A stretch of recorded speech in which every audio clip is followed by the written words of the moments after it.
గత 4-5 రోజులుగా జరుగుతున్న పరిణామాలు కొంచెం అంటే ఇది ప్రజాస్వామ్యంలో ఇలాంటి సరైన పద్ధతి కాదనిపించింది. ఎందుకంటే యువతకు మార్గదర్శకులుగా ఉండాల్సిన నాగేశ్వరరావు గారు కానివ్వండి, ప్రొఫెసర్ గారు కానివ్వండి, పాశం యాదగిరి గారు కానివ్వండి, ఇలా మాట్లాడడం, వ్యక్తిగత విమర్శలు చేయడం ఇవనేది వాళ్ళ గౌరవాన్ని తగ్గిస్తున్నట్టు అనిపించింది. ఇది మళ్ళీ పునరావృతం కాకుండా ఎవరెవరు పవన్ కళ్యాణ్ గారి మీద ప్రతిసారి ఏదో ఒక రకంగా మాట్లాడుతూనే ఉంటారు. అలా అనుకుని ఫస్ట్ వదిలేశారు. కానీ ఇది తారాస్థాయికి వెళ్తుంది వదిలేస్తే. జనసేన రాష్ట్ర వ్యాప్తంగా తెలంగాణలో చాలా మంది ఏంటి అలా ఎందుకు ఊరుకోవాలి, ఇలా మాట్లాడితే ఎలా, మనం ఏదో ఒకటి ఖండించాలంటే మనం చాలా మంది చెప్పాం, లేదు ఇది సామరస్యంగా పరిష్కరిద్దాం, ఒక ముగింపు ఇద్దాం. ఎందుకంటే వాళ్ళు తెలంగాణలో ఒక ముఖ్య పాత్ర పోషించిన మేధావులు, విశ్లేషకులు. సో వాళ్ళకి సరైన పద్ధతిలో ఎవరి తప్పులున్నా సరే ఒక మెట్టు తగ్గుదాం అనుకున్నాం. కానీ ఆ తప్పు లేకపోయినా సరే ఇలాంటివి మీరు పునరావృతం చేయకండి దయచేసి.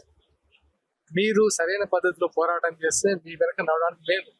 కానీ ఇలా వ్యక్తిగత విమర్శలు, ఈ విశ్లేషణ పేరుతో రకరకాల రాజకీయ మధ్యలో దుమారం రేపడాలు, విద్వేషాలు తెచ్చుకోవడానికి మాత్రం మీకు మీ వ్యక్తిగతానికి గౌరవాన్ని తగ్గిస్తాయని నా అభిప్రాయం.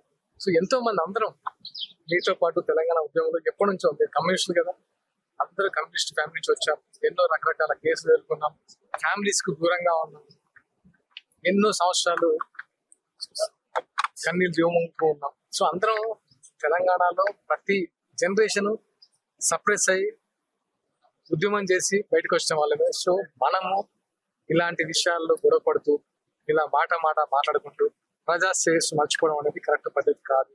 12 సంవత్సరాలు అయింది. తెలంగాణ తెచ్చామని ఒకరు, ఇచ్చామని ఒకరు పాలిస్తున్నారుగా. మేము ఇచ్చామని ఒకరు, మేము తెచ్చామని ఒకరు పాలిస్తున్నారు కదా. ఎన్ని వందల సమస్యలు ఉన్నాయి. సమస్య మీద ఫైట్ చేద్దాం. రైతులు అల్లాడిపోతున్నారు అసలు రోడ్ల మీద, ఏడుపులు గుండెలు బాదుకుంటూ దాన్ని రోడ్ల మీద వేస్తున్నారు. ఎక్కడ ఏమైపోయాం? యువత ఉద్యోగాలు లేక ఆత్మహత్యలు, స్విగ్గీ బాయ్లో పనిచేస్తూ రకరకాల సమస్యలు ఎదుర్కొంటున్నారు.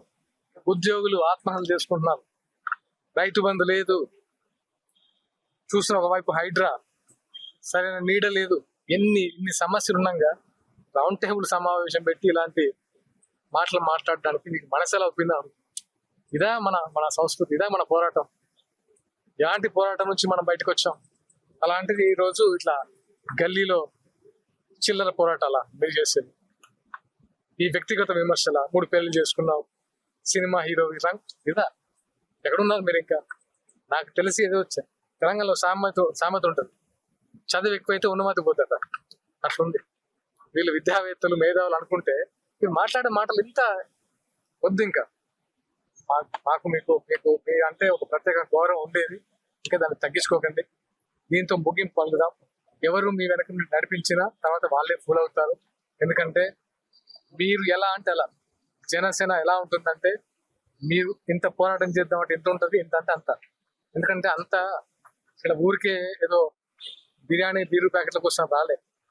ఎవరి వారి డబ్బులు వాళ్ళు పెట్టుకొని పవన్ కళ్యాణ్ గారి కోసం ప్రాణాలు ఇవ్వడానికి రెడీగా ఉన్న జన సైనికులు. సంపత్ నాయక్ మాటల పైన ఖండించడం కోసం మీరు కూడా అక్కడ మాట్లాడము, ముసలోడు మీరు ఏదైతే వర్గర్ లాంగ్వేజ్ ఉపయోగించున్నటువంటి ఖండించడం కోసం మీరు పార్టీ దానికోసం మళ్ళీ మీ జననాయకులు, మీ చెప్తున్నా తమ్ముడు, వల్గర్ గా మాట్లాడుతూ ఉంటే నేను ముగింపించాను కదా. వల్గర్ గా మాట్లాడను, ఆ భాష నాకు రాదు. కానీ ఒక్కొక్కరి భావ ప్రకటన ఒక్కొక్కలా ఉంటుంది. సో దానికి నేను మనస్ఫూర్తిగా మీ అందరితో చెప్పాను. ఒక్కొక్కరి భావ ప్రకటన తప్పు దొరికితే వాళ్ళు క్షమాపణ చెప్పాలి. కానీ నేను మా జనసేన తప్పు దొరికితే క్షమాపణ చెప్పడం రెడీగా ఉంటాను. ఇక్కడ నుంచి చెప్పాను కదా, మీరందరూ పార్ట్ ఆఫ్ అవర్ లైఫ్. ప్రజాక్షేత్రంలో మీ అందరు లేకుండా ఎవరైనా చేయరు. సో ఏదైనా ఉంటే మీరు కొంచెం సర్దిద్దుకొని ముందుకెళ్దాం తప్ప బాహాబాయి అంటే మనం ఊరికి టార్చ్ పేరు కాదు. దయచేసి ఏమన్నా అసౌకర్యంగా ఉంటే మీరు క్షమించండి. దాంతో పాటు ముందు మంచి కార్యక్రమాలు కదా. సంపత్ నాయక్ మాట దొల్లిరు అనుకుంటున్నా, దొల్లలేదా? సంపత్ నాయక్ గురించి ఒకటే మాట్లాడతాను.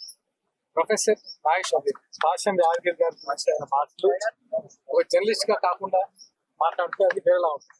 ఆయన దొర్లింది కాబట్టి దొర్లేయడానికి చెప్తున్నాను. సో దాన్ని మనం ఏ రకంగా తీసుకుందాం అంటే పెంచుకుంటూ పోతే పెరుగుతుంది.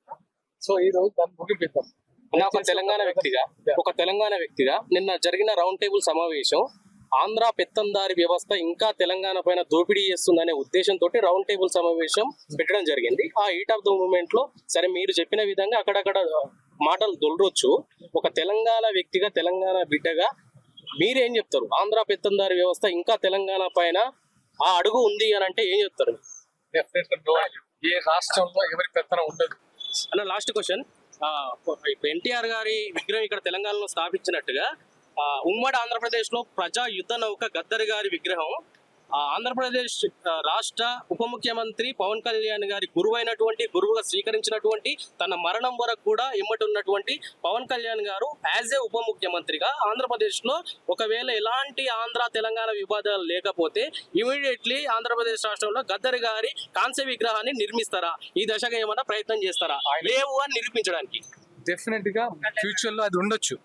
ఫ్యూచర్ లో జనసేనకున్న ఇక్కడ బలం బట్టి రేపు పొద్దున అక్కడ బలం బట్టి మనం పెట్టుకోవచ్చు, తప్పేం లేదే.